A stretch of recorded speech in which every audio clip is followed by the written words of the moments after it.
Demonstrasi anti-Turki dan upaya Swedia untuk bergabung dengan NATO yang terjadi di Stockholm diwarnai pembakaran salinan Al-Quran.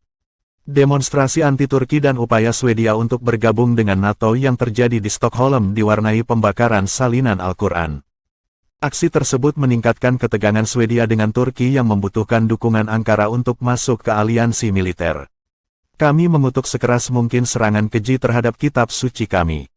Mengizinkan tindakan anti-Islam ini, yang menargetkan umat Islam dan menghina nilai-nilai suci kami, dengan kedok kebebasan berekspresi sama sekali tidak dapat diterima, kata Kementerian Luar Negeri Turki dilansir Reuters, Minggu tanggal 22 Januari tahun 2023. Pernyataannya dikeluarkan Turki setelah seorang politisi anti-imigran dari sayap kanan membakar salinan Al-Quran di dekat Kedutaan Besar Turki di Stockholm. Kementerian Luar Negeri Turki mendesak Swedia untuk mengambil tindakan yang diperlukan terhadap para pelaku dan mengundang semua negara untuk mengambil langkah nyata melawan Islamofobia. Paludan membakar salinan Al-Quran di dekat Kedutaan Besar Turki di kota Stockholm. Paludan merupakan pemimpin partai Stramkurs garis keras sayap kanan Denmark. Dalam izin yang diperolehnya dari polisi, dikatakan bahwa protes yang dilakukan Paludan terhadap Islam adalah upaya untuk mengkritik NATO, Turki, dan Presiden Turki Recep Tayyip Erdogan terkait mempengaruhi kebebasan berekspresi di Swedia. Seperti diketahui, Swedia dan Finlandia tahun lalu mendaftar untuk bergabung dengan NATO setelah serangan Rusia ke Ukraina, dan semua 30 negara anggota harus menyetujui tawaran mereka. Namun Turki mengatakan Swedia khususnya harus terlebih dahulu mengambil sikap yang lebih jelas terkait teroris, terutama militan Kurdi dan kelompok yang disalahkan atas upaya kudeta tahun 2016. Demonstrasi yang dilakukan oleh Paludan dan kawanannya, memprotes upaya Swedia masuk NATO dan untuk menunjukkan dukungan bagi Kurdi.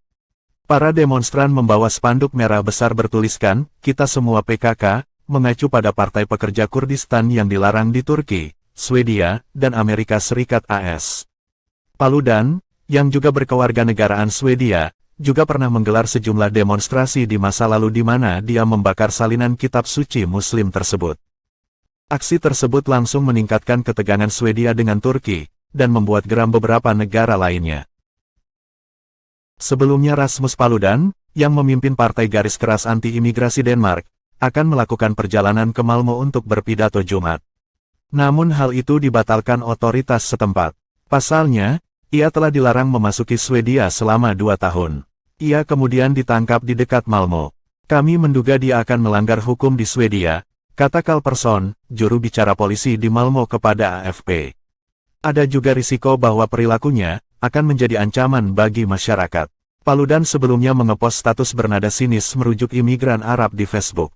Dikirim kembali dan dilarang ke Swedia selama 2 tahun. Namun, pemerkosa dan pembunuh selalu diterima. Tulisnya, ia menarik perhatian tahun lalu karena membakar Al-Quran dengan dibungkus dengan daging babi. Kementerian Turki mendesak Swedia untuk mengambil tindakan yang diperlukan terhadap para pelaku dan mengundang semua negara untuk mengambil langkah nyata melawan Islamofobia. "Kami mengutuk sekeras mungkin serangan keji terhadap kitab suci kami. Mengizinkan tindakan anti-Islam ini, yang menargetkan umat Islam dan menghina nilai-nilai suci kami, dengan kedok kebebasan berekspresi yang sepenuhnya tak bisa diterima," demikian pernyataan resmi Kementerian Luar Negeri Turki seperti dikutip dari Reuters. Hal yang sama juga disampaikan Presiden Turki Recep Tayyip Erdogan. Ia memperingatkan Swedia tidak mengharapkan dukungannya untuk bergabung dengan NATO setelah kejadian pembakaran Al-Quran tersebut. "Swedia seharusnya tidak mengharapkan dukungan dari kami untuk NATO," kata Erdogan dalam tanggapan resmi pertamanya, dilansir AFP, Selasa tanggal 24 Januari tahun 2023. Jelas bahwa mereka yang menyebabkan aib seperti itu di depan kedutaan besar negara kita tidak dapat lagi mengharapkan kebaikan dari kita terkait permohonan mereka untuk menjadi anggota NATO, tambahnya. Komentar keras Erdogan semakin menjauhkan prospek Swedia dan Finlandia bergabung dengan NATO sebelum pemilihan presiden dan parlemen Turki pada Mei mendatang. Turki dan Hungaria adalah satu-satunya anggota NATO yang tidak meratifikasi keputusan bersejarah negara-negara Nordik untuk mematahkan tradisi non-blok militer mereka dalam menanggapi serangan Rusia ke Ukraina. Perdana Menteri Swedia Ulf Kristersson pun mengecam aksi tersebut sebagai tindakan yang sangat tidak sopan. Aksi itu juga meningkatkan ketegangan dengan antara Swedia dan Turki. Kebebasan berekspresi adalah bagian mendasar dari demokrasi. Tapi apa yang legal belum tentu sesuai Membakar buku yang suci bagi banyak orang adalah tindakan yang sangat tidak sopan, tegas Perdana Menteri Swedia Ulf Kristersson dalam cuitannya.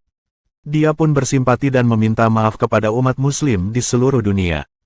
Saya ingin mengungkapkan simpati saya untuk semua muslim yang tersinggung dengan apa yang terjadi di Stockholm hari ini, ucapnya. Selain Turki, banyak negara muslim mengatakan mereka marah dengan aksi pembakaran Al-Quran tersebut. Misalnya Indonesia, Arab Saudi, dan Uni Emirat Arab. Begitu juga dengan negara-negara Teluk dan Organisasi Kerjasama Islam (OKI. Tindakan penistaan terhadap kitab suci telah melukai dan menodai toleransi beragama. Kebebasan berekspresi harus dilakukan secara bertanggung jawab, tulis Kementerian Luar Negeri RI. Gereja Ortodoks di Rusia melabeli pembakaran Al-Quran di Swedia sebagai bentuk vandalisme yang tidak bisa diterima. Hal tersebut diungkapkan langsung oleh Kepala Departemen Sinode untuk Hubungan Gereja dengan Masyarakat dan Media Patriarkat Moskow, Vladimir Legoida.